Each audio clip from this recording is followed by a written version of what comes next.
Hey everybody, it's Laura with Jot and Tittle Vintage Typewriters. Today we're going to be opening up this fun little case and taking a look at a 1930 Remington Portable number 3. So for those of you who maybe have one and you're unsure how to open it, this has like a two-way system. So you just flip the little lock up and then the latch pushes inward to release, and then it comes off and your typewriter should be attached to the base. I would keep your typewriter attached to the base unless you have no intention of ever taking it out or needing the case. In that case, go ahead and take it off and put it on your shelf, but for the cover to go on there, it has to be attached to the base. And I wanted to point out something on this particular cover, and this is only the second time I've seen this in this cover. So here's the latch here. This is the front. It has a little, my husband's like, it's got a secret compartment, but there's another latch on the inside, and then you just pull up and there is this extra compartment up here. Very clever design. So yes, it's a secret compartment, and then just snaps down, and there's quite a bit of room in there for pens, pencils, paper, whatever you want. And then this one came with this little guy, and I'm actually not sure what it is. My husband thinks it was a eraser. It could have been. It doesn't feel like it was, but maybe it was. Obviously, this is a 1930, so whatever it is, it's completely dried out and hard. But it's very interesting. So if you've got one of these and you know what it is, let me know. I just haven't had a chance to research that, but obviously super fun. And okay, so here is the model number 3, and it's got the flat, low profile design of it. And unlike the model number 1, it doesn't flip up, it stays here. And the typing basket stays folded down. It has the option for 2 color selectors, but on this one we only have the black. Most often Rob just keeps black on these. Now the Remington typewriters, they all have these special 1-inch spools, so if yours doesn't come one, you're gonna have to find somebody with a parts typewriter who might have the spools. Those are pretty hard to come by. But if you do have a Remington and the spools are still in there, guard them, keep them safe. That little Gandalf there, keep it safe, don't tell anybody. And you'll just, what you can do is take a ribbon off of a universal ribbon and wind it. We also offer the service, if you send us your spools, we'll wind it for you and put fresh ribbon on there because we have ribbon in bulk. All right, so let's go ahead and we'll start from the back and work our way forward. And I'm just going to point out a few things about this typewriter that are a little bit different than other ones. But, I mean, obviously I'll point out everything that I know. So I'm going to fold this up or lift this up. And right here, I hope you can see that. Forgive my sniffles, it's allergy season in the Ozarks. But you just press this down and drag it out, okay? And this one is moving pretty easy. So if yours is stiff or stuck, you might want to use a little bit of like WD-40, but be very careful. That's actually not good for the inner workings of a typewriter, but I know everybody loves it. It's like a little magic solution. So, okay, and then right here is your paper holder.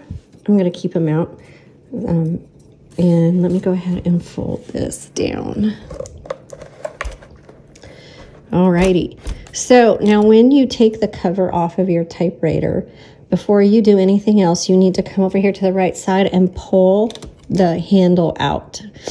Over here on the right, you'll notice there's not one on the left. It's only on the right. And then when you're ready to store it, push it back in, okay? This is your carriage release. And there's a little bell. And then over here on the left side is your handle, and it's very small, and that's really trips people up. I know it always trips me up when I get to a Remington. I'm like, oh, where's that handle? And so you press it down and push it over like that. So let's put this back over here where it belongs. And then this is your paper release. So that releases the tension on the paper, which I'll show you. Let's go ahead and load some. Okay, and so got my backing paper here. I cannot even type without backing paper anymore. I am lost without it. So if you want to get some of our backing paper, which is absolutely fantastic, comes in a pack of 12. It's only $16, and that includes shipping, so it's super affordable. But the link is down in the description for you. Oops. Paper released. So that's what I did there. I loaded the paper, but it was a little bit off, so I'm going to push that paper release back. I can move the paper a little more freely once I get it where I want. Just bring in and bring the tension back in. And so now we're ready to go. I've got my margins set, and that's actually a little bit more. I'm going to bring this in. Where'd it go? I need to lift it up so I can see it. There it is.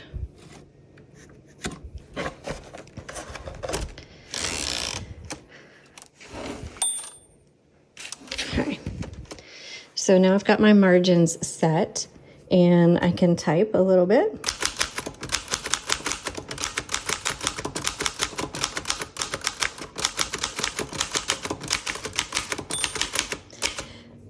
If you've never typed on one of these older portable typewriters, they're so fun.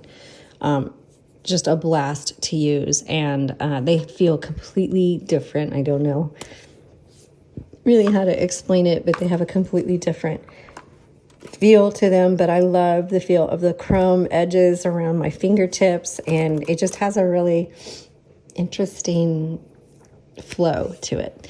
This is not something I would recommend for active writers. It's not, you're not going to get a easy flow for long writing. So, but casual writing, shorter projects, no problem whatsoever.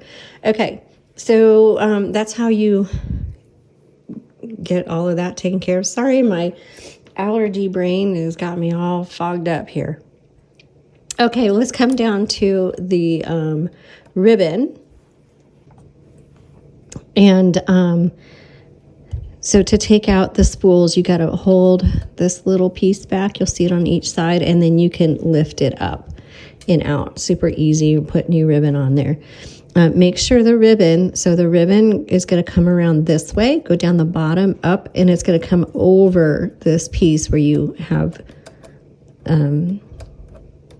that little metal piece that folds back. It's going to come around that, through the vibrator, over again this way, and underneath. And I'm going to hold it up so you can kind of see how it's been threaded through the vibrator.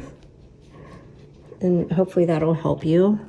If you need to pause that or screenshot that or something, so you can kind of see how that has been threaded through. And each typewriter, unfortunately, is a little bit different. But once you get the hang of threading one, then the other ones start becoming a little more intuitive. Okay, so over here, we've got a tab, and the tabs are most likely preset. This one doesn't work great, but it works. And then this should be your margin release and our backspace. So the backspace on this particular one does not work, but the margin release, let's see if we can get to the margin release, and then you could keep going if you wanted, but that's kind of at the end. So that is how that works. And then you've got your shift lock, shift release there. So that is the basics of a Remington Portable. This is the number 3. And if you need help determining which one yours is, you can go to typewriterdatabase.com.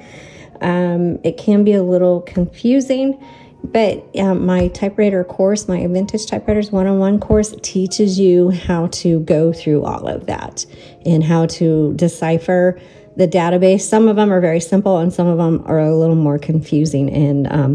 But there should be a link to my Vintage Typewriters 101 below. I highly recommend it. It's a one-time fee, lifetime access, and you have access to us on the Facebook group if you need us. All right, thanks so much for watching, and we'll see you guys next time.